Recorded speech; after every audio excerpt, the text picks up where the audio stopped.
Hello, my YouTube friends and newbies and others. It's been a couple of weeks since I've been able to sit down and do a video for you. I know you've been enjoying my videos, but I've been so busy here at our couple of acres and my PlantmanByClayton nursery that it's been almost impossible for me to sit down and visit with you. But here I am. So sit back, relax, and take a tour of what's been going on here at the nursery. One of the things that I really want to stress, if you're starting out with a nursery business, a small one like mine, but it's very important that you keep your stock flowing, especially if you're propagating.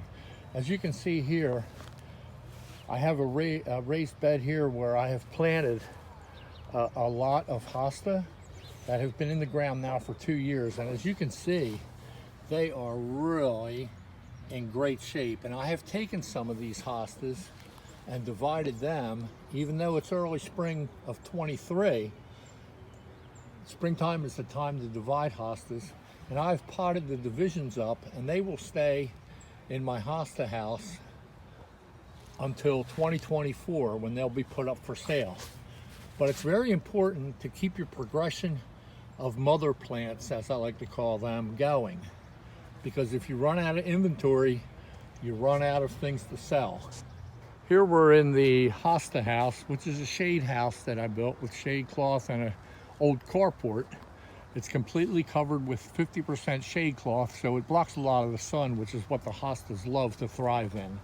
And as you can see here, these are the hostas that I've divided this spring to sell in 2024. In fact, I've tagged these for 2024 in case some of my customers come in here and say, oh boy, these are so beautiful, I would like to buy some of these, but I don't want to sell them to them because the root systems after division really haven't been established good.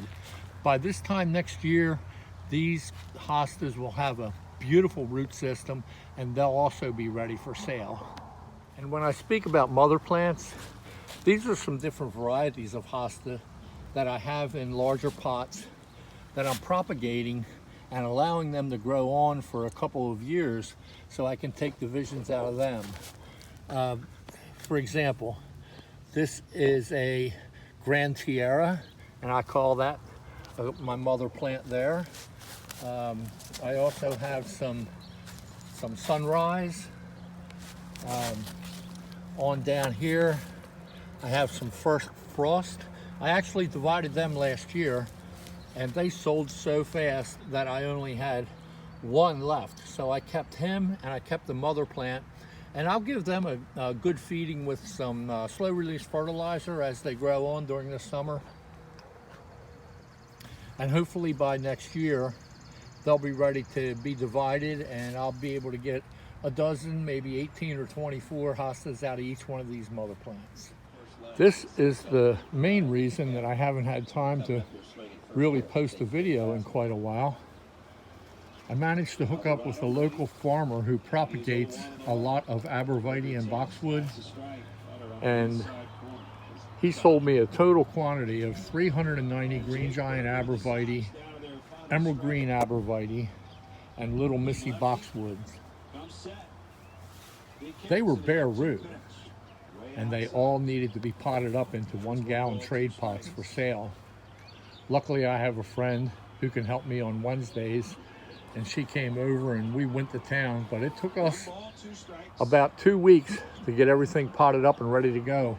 But they're selling like hotcakes, especially the green giant arborvitae.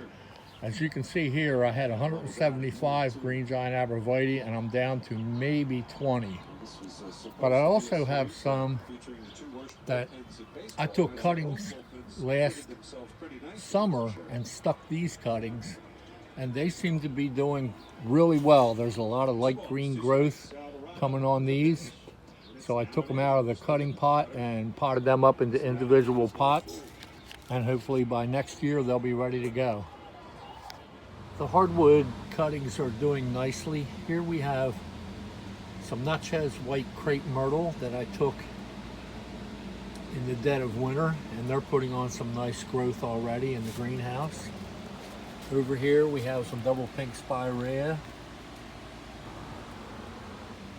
Just look at these dappled willow. I stuck them just about 6 weeks ago, and look at the growth they're putting on. I'll prune them down a little bit once they get about 3 feet tall, and by next spring they will be heavily rooted plants and ready for sale. Look back here at these Concord grape plants that I stuck after I took prunings of them in February. They're really putting on a lot of growth, and a good root system will follow there. Here we have more dappled willow cuttings that I took about a month after I stuck the original cuttings that I had in the greenhouse. And as you can see, they're putting on some nice growth. Dappled willow is one of the easiest plants to root, and I'll leave them right here in this bed until next spring, and by then they will have a really nice root system and be ready for sale. Next to them I have probably well over 100 Concord grape cuttings that I stuck the same time that I stuck the ones in the greenhouse. As you can see, being outside, they haven't put on the amount of growth that the greenhouse ones have, but if you look closely, there are leaves emerging, and it is April 18th. So they're going to put on a lot of growth here real soon once this weather warms up. Here I have some old-fashioned lilac plants that really look nice. I stuck these last May 1st, 2022, and they remained in this bed all winter long, and just look how wonderful they look. I've been taking some out and potting them up and selling them online and also down at my stand. And what a beautiful stand of lilac these are. Tomorrow is Thursday, and my stand is open at the end of the lane from Thursday through Saturday. Of course, I have a lot of regular loyal customers that know to just come up the driveway to visit me on my off days to make purchases. But as you can see,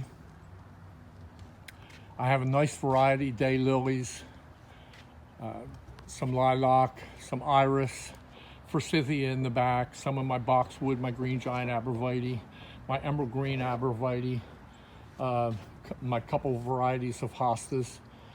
And I can't stress enough how important it is that if you plan on selling plants and propagating plants, that you rotate your stock. And I do about a 3-year rotation where I have my mother plants, which are ready to be sold or divided, which are about 3 years old, and then my 2-year-old plants are just being fed and growing on for another season. And then I have my cuttings, as you can see by the cutting beds that I had. So it's a 1 and a 2 and a 3-year progression.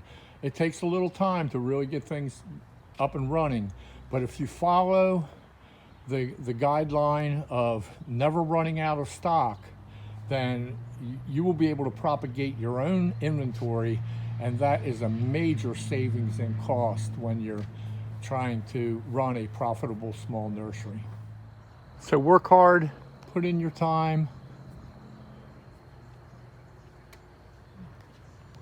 be a good salesperson, show your customer that you are concerned with not only your product, but their happiness, and you too can run a successful nursery and enjoy the fruits of your labor yourself, as I sit here on my back deck enjoying this backyard on a beautiful April day.